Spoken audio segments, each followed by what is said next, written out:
കൃപാസനം പത്രം ഏപ്രിൽ 2025. ബഹുമാനപ്പെട്ട ജോസഫ് അച്ഛൻ്റെ സന്ദേശം. ഉടമ്പടി ദൈവവുമായിട്ടുള്ള ബുദ്ധിപരമായ ജീവിത നടപടി. സഭ നോമ്പുകാലത്തിലൂടെ കടന്നു പോവുകയാണ്.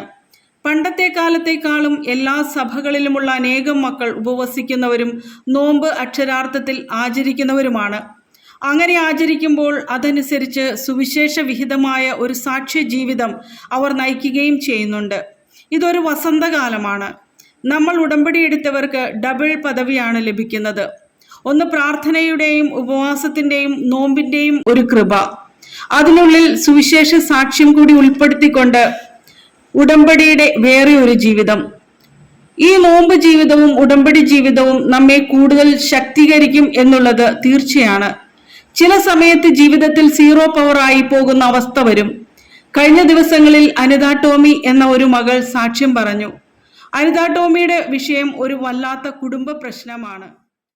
പക്ഷേ ആ സ്വകാര്യ പ്രശ്നം അവരുടെ മനസ്സിനുണ്ടാക്കിയ ആഘാതം വളരെ ആഴമുള്ളതായിരുന്നു. കാരണം അവർക്ക് സംസാരിക്കാൻ പറ്റിയിരുന്നില്ല. വൈരാഗ്യമുണ്ടായി, വെറുപ്പുണ്ടായി, ഒറ്റപ്പെട്ടു. അങ്ങനെ സഹിക്കാൻ പറ്റാത്ത ഒരു അവസ്ഥ വന്നു. അതിനിടയിൽ അവർ പ്രഗ്നന്റുമായി. ഇടയ്ക്ക് ബ്ലീഡിങ്ങും ഉണ്ടായി. ഭയങ്കരമായ താങ്ങാനാവാത്ത മാനസിക ഭാരത്തിലൂടെ കടന്നു പോകുന്ന സമയത്ത് അവളോട് ഡോക്ടർ ഒരു മനോരോഗ വിദഗ്ധനെ കാണിക്കണമെന്ന് പറഞ്ഞു. മാനസികമായ ഉപദേശകനേക്കാൾ ഉപരി ഒരു മനോരോഗ വിദഗ്ധനെ കാണിക്കാൻ പറഞ്ഞു.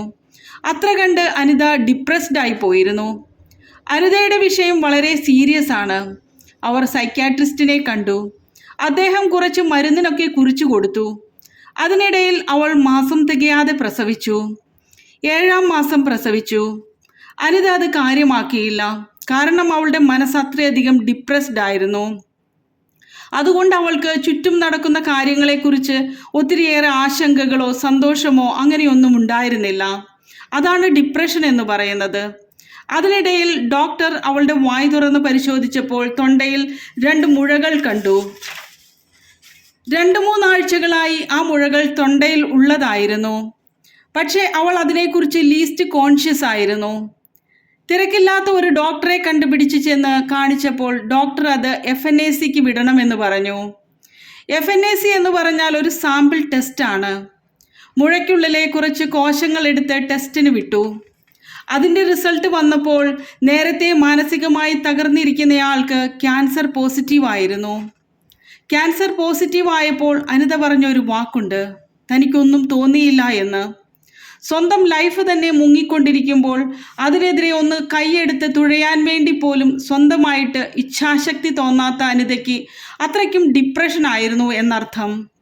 മനസ്സിൽ വൈരാഗ്യവും സങ്കടവും കുടുംബ പ്രശ്നങ്ങളും ഉണ്ടായിരുന്നു. അതുമൂലം ശരീരത്തിനുണ്ടായ രോഗങ്ങളും അതിൻ്റെ പീഡകളും വേറെ. അങ്ങനെ ഇരിക്കുന്ന സമയത്ത് അവൾക്ക് ആ ഒരവസ്ഥയിൽ തന്നെ ആരെങ്കിലും ഒന്ന് ഉപദേശിക്കണമെന്ന് തോന്നിയപ്പോൾ, താൻ വന്നുപെട്ടുപോയ അവസ്ഥയിൽ തന്നെ ഒന്ന് കൈപിടിച്ച് കയറ്റാൻ പറ്റിയ ആരെങ്കിലും ഉണ്ടായിരുന്നെങ്കിൽ നല്ലതായിരുന്നു എന്ന് തോന്നിയപ്പോൾ അവളുടെ മനസ്സിൽ വന്നത് റീന എന്നു പേരുള്ള ഒരു സാധാരണ വീട്ടമ്മയായിരുന്നു. റീനയുടെ അടുത്ത് ചെന്ന് അനിത പറഞ്ഞു, എടോ താൻ എന്നെ ഒന്ന് ഉപദേശിക്കേ. ഡോക്ടർ പറഞ്ഞു എനിക്ക് ക്യാൻസർ ആണെന്ന്, എനിക്ക് ഡിപ്രഷനുമുണ്ട്. അത് കേട്ടയുടനെ റീന പറഞ്ഞു, നിനക്കൊരു ഡിപ്രഷനുമില്ല, നീ ഇന്ന് തന്നെ കൃപാസനത്തിൽ ചെല്ല്, അമ്മ ബാക്കി തീരുമാനിക്കട്ടെ. കൃപാസനത്തെക്കുറിച്ചും ആധ്യാത്മികതയെക്കുറിച്ചും അവിടെ ചെന്നാൽ അവിടെ ഒന്ന് കാൽ കുത്തിയാൽ പിന്നെ ആ വിഷയത്തിൽ അമ്മ ഇടപെടും എന്നതിനെക്കുറിച്ച് റീനയ്ക്ക് നല്ല ബോധ്യമായിരുന്നു. അങ്ങനെ കൃപാസനത്തിൽ വന്ന് അനിത ഉടമ്പടി എടുത്തു. അനിത പറയുന്നത് ഉടമ്പടിയുടെ ക്ലാസ് താൻ കൂടിക്കൊണ്ടിരിക്കുമ്പോൾ തന്നെ, ഉടമ്പടിയുടെ ക്ലാസ് കേട്ടപ്പോൾ തന്നെ തൻ്റെ വൈരാഗ്യം പോയി, വിദ്വേഷം പോയി എന്നാണ്. താൻ ആകപ്പാടെ വിശുദ്ധീകരിക്കപ്പെട്ടതുപോലെയായി എന്നാണ്. ഇത് അനേകം മക്കൾക്ക് സംഭവിക്കുന്നതാണ്. ഉടമ്പടിയുടെ ക്ലാസ്സിലാണ് കാര്യങ്ങൾ ഇരിക്കുന്നത്. അനിതയ്ക്ക് ക്ലാസ് കേട്ടപ്പോൾ തന്നെ വൈബായി. ക്ലാസ് കേൾക്കുമ്പോൾ തന്നെ ഭാരങ്ങളും വിദ്വേഷങ്ങളും മാറണമെങ്കിൽ ദൈവത്തിൻ്റെ ഒരു കയ്യൊപ്പുണ്ടാകണം അതിനകത്ത്. തനിക്കെന്തോ സംഭവിച്ചിട്ടുണ്ട്. താൻ ഈ ചെയ്യുന്നതൊന്നും ശരിയല്ല, ദൈവത്തിന് നിരക്കുന്നതല്ലെന്ന് സ്വയമായി ബോധ്യം അവൾക്കുണ്ട്. ഇൻസെൻറ്റീവ് ആൻഡ് ഇൻവെസ്റ്റ്മെൻറ്റ് എന്ന് പറയുന്നത് ഉടമ്പടിയിലെ ഒരു സ്വഭാവമാണ്. ഇൻസെൻറ്റീവ് എന്ന് പറയുന്നത് ഒരു അച്ചാരം പോലെ നമ്മുടെ കയ്യിൽ നിന്ന് ഒരു താല്പര്യം എടുത്തു കഴിഞ്ഞാൽ, ഒരു 10% താല്പര്യം നമ്മൾ എടുത്തു കഴിഞ്ഞാൽ നാം ക്രിസ്തുവിനുള്ളവരാണെന്നുണ്ടെങ്കിൽ, അതായത് ക്രിസ്തുവിൻ്റെ ആകർഷണ മേഖലയിൽ നിന്ന് പൂർണ്ണമായും വഴുതിപ്പോയിട്ടില്ല, ഇപ്പോഴും ഒരു പിടുത്തമുണ്ടെന്നുണ്ടെങ്കിൽ ദൈവം അതിനകത്ത് ഇൻവെസ്റ്റ്മെൻറ്റ് നടത്തും. കാരണം ഭാവിയിൽ നിങ്ങൾ ശരിയായി വരുമെന്ന് ദൈവത്തിനറിയാം. ഒരു ബിസിനസ് വിജയിക്കുകയാണെങ്കിൽ ബാങ്കുകാർ ലോൺ തരാൻ തയ്യാറാകും. ഒരു പ്രോജക്റ്റ് കറക്റ്റാണ്, എക്സ്പോർട്ട് നടക്കും, നിങ്ങൾക്കതിൻ്റെ മൊണോപ്പൊളി ഉണ്ട് എന്ന് ബാങ്കിന് കോൺഫിഡൻസ് ഉണ്ടെങ്കിൽ അവർ ഓടി എത്ര വേണമെങ്കിലും തരും. കോടിക്കണക്കിന് രൂപ തരും. അതുപോലെ ഓവർ ഡ്രാഫ്റ്റ് ദൈവവും തരും. അതെപ്പോഴും നിങ്ങൾ ശ്രദ്ധിക്കണം.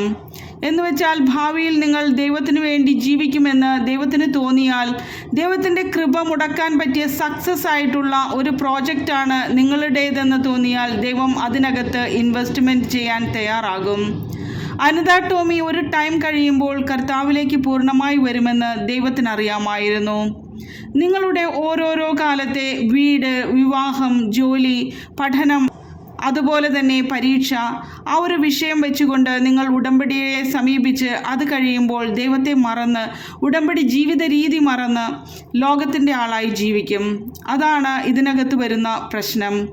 നിങ്ങൾ ആദ്യമേ ദൈവത്തെ ധരിപ്പിക്കേണ്ടത് എന്താണെന്ന് വെച്ച് കഴിഞ്ഞാൽ, ഞാൻ എപ്പോഴും നിങ്ങളോട് പറയാറുള്ളത് പോലെ covenant is an intellectual affair എന്ന് വെച്ചാൽ ബുദ്ധിപരമായ ഒരു നടപടിയാണത്.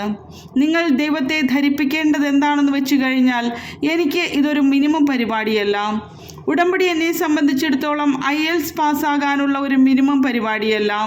വസ്തു വിൽക്കാൻ വേണ്ടിയുള്ള ഒരു മിനിമം പരിപാടിയല്ല. കല്യാണം ഒത്തുവരാൻ വേണ്ടിയുള്ള ചെറിയ ഒരു നടപടിക്രമമല്ല. മറിച്ച് എനിക്ക് ദൈവത്തിന് വേണ്ടി ജീവിക്കാൻ വേണ്ടിയുള്ള ബൃഹത്തായ ഒരു പരിപാടിയാണിതെന്ന് നിങ്ങൾ ദൈവത്തെ ധരിപ്പിക്കണം. അത് ഭയങ്കര ബുദ്ധിപരമായിട്ട് ഇടപെടേണ്ട കാര്യമാണ്. പലർക്കും ഇതിനെക്കുറിച്ച് അറിയില്ല. ആദ്യമേ തന്നെ ദൈവത്തെ ധരിപ്പിക്കണം, കർത്താവെ, എൻ്റെ ഈ പരീക്ഷ കൊണ്ട് തീരുന്നതല്ല നമ്മൾ തമ്മിലുള്ള ജീവിതമെന്ന്. എൻ്റെ കാനഡയിലെ പോക്ക് കൊണ്ട് തീരുന്നതല്ല നമ്മൾ തമ്മിലുള്ള ജീവിതമെന്ന്. ചില ആൾക്കാർ പറയുന്നില്ലേ, മരണം വരെ ഞാൻ ഉടമ്പടിയിൽ ജീവിക്കുമെന്ന്. ഇന്നിപ്പോൾ ആൾക്കാർക്ക് മനസ്സിലായി ഉടമ്പടി ഒരു പ്രാർത്ഥനയല്ല, അതൊരു ജീവിത രീതിയാണെന്ന്. ഉടമ്പടി എടുക്കുമ്പോൾ തീർച്ചയായും നിങ്ങൾ ദൈവത്തോട് പറയണം, കർത്താവെ, എന്നെ പ്രത്യക്ഷീകരണത്തിൻ്റെ സാക്ഷിയാക്കണമേ എന്ന്. 2 തിമോത്തിയോസ് 1:8. നമ്മുടെ കർത്താവിന് സാക്ഷ്യം നൽകുന്നതിൽ നീ ലജ്ജിക്കരുത്. സാക്ഷ്യം സ്വർഗീയമായ നിലപാടിൻ്റെ ഭാഗമാണ്.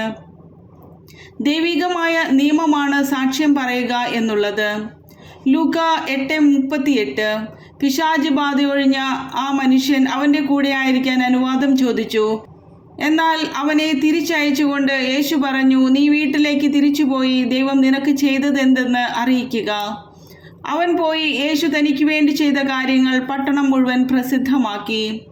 അവനോട് വീട്ടിൽ പോയി പറയാനാണ് പറഞ്ഞത്. പക്ഷേ അവൻ വീട്ടിലും പറഞ്ഞു, പട്ടണത്തിലും പറഞ്ഞു. അങ്ങനെയായിരിക്കണം സാക്ഷ്യം പോകേണ്ടത്. കുമ്പസാരം കൂടിക്കഴിഞ്ഞപ്പോൾ അനിത ഓക്കെയായി. ഉടമ്പടിക്ക് ശേഷം അവളുടെ ക്യാൻസറസ് ആയിട്ടുള്ള റിപ്പോർട്ട് കൊണ്ടുപോയി ഞാൻ പരിശുദ്ധ അമ്മയുടെ അടുത്ത് കൊടുത്തു. ആ പച്ചമഷി കൊണ്ടൊന്ന് വരച്ചേക്കാൻ പറഞ്ഞു. കാരണം അവൾ ജീവിക്കാൻ തുടങ്ങിയതല്ലേയുള്ളൂ. പച്ചമഷി കൊണ്ട് വരച്ചാൽ പിന്നെ ഈശോ നോക്കത്ത് പോലുമില്ല, യാതൊരു ഒബ്ജക്ഷനും ഉന്നയിക്കത്തില്ല. അതാണല്ലോ ഉടമ്പടിയുടെ രഹസ്യമെന്ന് പറയുന്നത്. കാരണം ഉടമ്പടിയിലുള്ള വ്യക്തി അവൻ പറയുന്നത് പോലെ ചെയ്ത് ജീവിക്കുകയാണ്. പക്ഷെ അവൻ പറയുന്നത് പോലെ ചെയ്ത് ജീവിക്കുമെന്ന് ദൈവത്തിന് ഉറപ്പ് വേണം. ഞാൻ പരിശുദ്ധ അമ്മയോട് പറഞ്ഞു, അമ്മയെ പച്ചമഷിക്കൊന്ന് വരയിട്ടേക്കണേ, അവൾ ജീവിച്ച് പോട്ടെ എന്ന്. എന്നിട്ട് ഈശോയുടെ അടുത്ത് കൊണ്ട് ചെന്നിട്ട് വിശ്വാസ പ്രമാണം ചൊല്ലി. പിന്നെ ഒരു ഡെലിവറൻസ് പ്രാർത്ഥനയും ചൊല്ലിയിട്ട് അവൾക്ക് കൊടുത്തിട്ട് സാക്ഷ്യം വന്ന് പറഞ്ഞോളാൻ പറഞ്ഞു. ഞാൻ അനിത ടോമിയോട് പറഞ്ഞു, അമ്മ പറയുന്നുണ്ട് സാക്ഷ്യം പറഞ്ഞോളാൻ എന്ന്. പിന്നെ റിസൾട്ട് വന്നപ്പോൾ പറയുന്നത് FNACയിലും സാമ്പിൾ ടെസ്റ്റിലും ക്യാൻസർ ഉണ്ടായിരുന്നു, എന്നാൽ റിസൾട്ട് വന്നപ്പോൾ ക്യാൻസർ ഇല്ല, നെഗറ്റീവ്. ഇതാണ് ഉടമ്പടി. അനിത ടോമി പറയുന്ന വേറൊരു കാര്യമുണ്ട്. എൻ്റെ മൂക്കിലൊരു കുരു ഉണ്ടായിരുന്നു. അപ്പോൾ എനിക്ക് പേടിയായിരുന്നു. പരിശോധനാ സമയം സാമ്പിൾ എടുക്കാൻ മൂക്കിലൂടെ ട്യൂബ് കയറ്റി കഴിയുമ്പോൾ ആ കുരുവിൽ ഉരഞ്ഞാൽ എനിക്ക് ഭയങ്കര വേദനയായിരുന്നു. ഞാൻ ഉടമ്പടി തൈലം എടുത്ത് വിശ്വാസപ്രമാണം ചൊല്ലി മൂക്കിനകത്ത് കൈയിട്ട് തേച്ചു. പിന്നീട് അത് കാണാനില്ല എന്ന്. അനിത ടോമി പറയുന്ന മൂന്നാമത്തെ കാര്യമുണ്ട്. ഉടമ്പടി തങ്ങളുടെ ആധ്യാത്മിക ജീവിതം ബലപ്പെടുത്തിയെന്ന്. നമ്മൾ ഓരോ വിഷയവും ക്രിസ്തുവിൻ്റെ നാമത്തിലാണ് ഏറ്റെടുക്കുകയോ വിട്ടുകൊടുക്കുകയോ ചെയ്യുന്നതെങ്കിൽ ബലം പ്രാപിക്കും. നിങ്ങൾ റൈറ്റ് ഓഫ് ചെയ്യാതെ എഴുതി തള്ളാത്തിടത്തോളം കാലം ആ ശത്രു നിങ്ങളോട് ചെയ്ത തിന്മയിൽ നിങ്ങളും നിൽക്കുകയാണ്. കർത്താവിനെ സ്വീകരിച്ചവനാണെങ്കിൽ കർത്താവിൻ്റെ നാമത്തിൽ അത് റൈറ്റ് ഓഫ് ചെയ്ത് കളയും. വിശുദ്ധന്മാരുടെ ജീവിതം മുഴുവൻ അതാണ്. നിങ്ങളുടെ ഒരു കരണത്ത് അടിക്കുന്നവന് മറുകരണം കാണിച്ചു കൊടുക്കണം. എന്നാൽ ഞാൻ നിങ്ങളോട് പറയുന്നു, ദുഷ്ടനെ എതിർക്കരുത്. വലത് കരണത്ത് അടിക്കുന്നവന് മറ്റേ കരണം കൂടി കാണിച്ചു കൊടുക്കുക. മത്തായി 5:39. നിന്നെ തല്ലിയവനേക്കാൾ വലുതാണ് ദൈവം നിനക്ക്. കുരിശിൽ തുണിയില്ലാതെ നമ്മുടെ പാപങ്ങൾക്ക് വേണ്ടി മരിച്ച ഈശോയെ കാണുമ്പോൾ നാം മനസ്സിലാക്കേണ്ടത് കൃപയിൽ ജീവിക്കുക എന്നത് എളുപ്പമല്ല എന്നാണ്. നമ്മൾ അതിന് വില കൊടുക്കണം. യേശുക്രിസ്തുവിന് വേണ്ടി എല്ലാം കുപ്പയായിട്ട് കരുതുന്നു എന്ന് പറയാൻ നീ യോഗ്യനായാൽ അപ്പോൾ ഉടമ്പടിയുടെ കൃപ കയറാൻ തുടങ്ങും. ഫിലിപ്പി 3:8. എൻ്റെ കർത്താവായ യേശുക്രിസ്തുവിനെ പറ്റിയുള്ള ജ്ഞാനം കൂടുതൽ വിലയുള്ളതാകയാൽ സർവവും നഷ്ടമായി തന്നെ ഞാൻ പരിഗണിക്കുന്നു. അവനെ പ്രതി ഞാൻ സകലതും നഷ്ടപ്പെടുത്തുകയും ഉച്ഛിഷ്ടം പോലെ കരുതുകയുമാണ്. ക്രിസ്തുവിനെ നേടാൻ വേണ്ടി നിന്റെ വൈരാഗ്യം, ശത്രുത, വിദ്വേഷം, പിന്നെ നിങ്ങളെ സുഖിപ്പിക്കുന്ന മദ്യപാനമോ അല്ലെങ്കിൽ മയക്കുമരുന്നോ അല്ലെങ്കിൽ ദൈവത്തിന് നിരക്കാത്ത ലൈംഗിക ബന്ധങ്ങളോ എന്തായാലും ശരി, അതെല്ലാം വേസ്റ്റായിട്ട് കരുതാൻ വേണ്ടിയാണ് നമ്മൾ നെറ്റിക്ക് കരിക്കുരിശ് ഇടുന്നത്. കാരണം അതെല്ലാം പൊടിയാണ്, അവസാനം പൊടിയായി മാറും. അങ്ങനെ ഒരു തീരുമാനമെടുത്താൽ ഇന്നു മുതൽ ഉടമ്പടി കത്താൻ തുടങ്ങും. അനിത ടോമിയുടെ ചരിത്രം കേട്ടപ്പോൾ മനസ്സിലായില്ലേ? അനിത ടോമിയെ റീന എന്ന പ്രേക്ഷിതയാണ് കൃപാസനത്തിലേക്ക് കൊണ്ടുവരുന്നത്. അവരെ ഡിപ്രഷനാണെന്ന് പറഞ്ഞ് സൈക്യാട്രിയിലേക്ക് വിട്ടതാണ്. അവർ ക്യാൻസർ പേഷ്യൻ്റാണ്. ഇത്രയും ബുദ്ധിമുട്ടി നിൽക്കുന്ന ഒരു വ്യക്തി എങ്ങനെയാണ് ഇത്ര പെട്ടെന്ന് ഇന്ന് കാണുന്ന നിലവാരത്തിലേക്ക് ഉയർന്നത്? അത് മെഡിക്കേഷൻ കൊണ്ടല്ല, സാങ്കേതികമായ നൈപുണ്യം കൊണ്ടല്ല. അനിത ടോമി കുറച്ചു കഴിഞ്ഞപ്പോൾ കർത്താവിൻ്റെ കൂടെ മാത്രമായി. കർത്താവിനെക്കുറിച്ച് ചിന്തിക്കുന്നു, പരിശുദ്ധ അമ്മയെക്കുറിച്ച് ചിന്തിക്കുന്നു, രോഗികളെയും അനാഥരെയും കുറിച്ച് ചിന്തിക്കുന്നു, ഭർത്താവും ഭാര്യയും കൂടി ശുശ്രൂഷ ചെയ്യുന്നു. അങ്ങനെ അവർ കർത്താവിൻ്റെ ജീവിതം ജീവിക്കാൻ തുടങ്ങിയപ്പോൾ പെട്ടെന്നൊരു ഫോൺ കോൾ. അനിത പറയുകയാണ് ആ ഒറ്റ ഫോൺ കോളിലൂടെ തങ്ങളുടെ കുടുംബ പ്രശ്നം മൊത്തം തീർന്നെന്ന്. അനിതയെ ഡിപ്രഷനാക്കി സൈക്യാട്രിയിൽ കൊണ്ടുപോയി തള്ളിയത് ഈ കുടുംബ പ്രശ്നമാണ്. നിന്റെ ദൈവത്തിന് നിന്റെ പ്രശ്നം തീർക്കാൻ ഒരു ഫോൺ കോൾ മാത്രം മതി. ഏശയ്യ 43:2. നീ അഗ്നിയിലൂടെ നടക്കും, അഗ്നി നിന്നെ വിഴുങ്ങുകയില്ല. അത് ദൈവം പറയുന്നതാണ്. വിഴുങ്ങണ്ട എന്ന് പറയും. യോനായെ തിമിംഗലം വിഴുങ്ങിയില്ലേ? എന്നിട്ടത് ദഹിച്ചില്ലല്ലോ. തിമിംഗലം വിഴുങ്ങിയത് സത്യമാണ്, പക്ഷെ ദഹിക്കാൻ കർത്താവ് അനുവദിച്ചില്ല. അതുതന്നെയാണ് ഏശയ്യ പറയുന്നത്. നീ അഗ്നിയിലൂടെ നടക്കും, പക്ഷേ അഗ്നി നിന്നെ ദഹിപ്പിക്കാൻ ഞാൻ അനുവദിക്കത്തില്ല. നീ ഉടമ്പടിയിലോട്ട് വന്നു കഴിയുമ്പോൾ കർത്താവ് ചെയ്യുന്നത് എന്താണ്? തീ കത്തിക്കൊണ്ടിരിക്കും, പക്ഷേ പൊള്ളലേൽക്കത്തില്ല. ദാനിയേലിനെ കൊണ്ടുപോയി സിംഹക്കുഴിയിൽ ഇട്ടതല്ലേ, പക്ഷേ ദാനിയേലിനെ വിഴുങ്ങാൻ ദൈവം അനുവദിക്കില്ല. ദാനിയേൽ പറഞ്ഞു, ദൈവമേ, അങ്ങ് എന്നെ ഓർമ്മിച്ചിരിക്കുന്നു, അങ്ങയെ സ്നേഹിക്കുന്നവരെ അങ്ങ് ഉപേക്ഷിച്ചിട്ടില്ല. ദാനിയേൽ 14:38. ഞാൻ നിന്നെ ഒരു വിധത്തിലും അവഗണിക്കുകയോ ഉപേക്ഷിക്കുകയോ ഇല്ല എന്ന് അവിടുന്ന് പറഞ്ഞിട്ടുണ്ടല്ലോ. ഹെബ്രായർ 13:5. അതെപ്പോഴും ഓർക്കണം നമ്മൾ. അവൻ നേരത്തെ പറഞ്ഞതാണത്. ഞാൻ നിന്നെ ഒരു വിധത്തിലും അവഗണിക്കുകയോ ഉപേക്ഷിക്കുകയോ ഇല്ല എന്ന്. അവിടുത്തെ വാക്കിൻ്റെ അടിസ്ഥാനത്തിലാണ് അനിത ടോമിക്ക് അവളെ വേണ്ടെങ്കിലും ദൈവത്തിന് അവളെ വേണമെന്ന് പറഞ്ഞ് ചേർത്ത് പിടിക്കുന്നത്. ഉടമ്പടിയിലോട്ട് വരുമ്പോൾ ദൈവം ഒരു കാലത്തും നിന്നെ കൈവിടാതെ പിടിച്ചിരിക്കും. പിടിക്കുക തന്നെയല്ല, ആ വിഷയം നീ കൈകാര്യം ചെയ്യുന്നതുവരെ നിന്റെ കൂടെ നിന്നുകൊണ്ട് സഞ്ചാരി മാതാവ് കൈകാര്യം ചെയ്തുകൊണ്ട് നിന്നെ ഉയർത്തും. ഉടമ്പടി അനിതയുടെ കുടുംബ പ്രശ്നങ്ങൾ പരിഹരിച്ചു. അവരുടെ കുടുംബജീവിതം ക്രമീകരിച്ചു. അവളെ വിശുദ്ധീകരിച്ചു. അവളെ സുവിശേഷ സാക്ഷിയാക്കി. നിങ്ങളെ എല്ലാവരെയും ദൈവം മരിയൻ പ്രത്യക്ഷീകരണ സാക്ഷികളാക്കി ഉയർത്തട്ടെ. ഡോക്ടർ VP അച്ഛൻ, കൃപാസനം.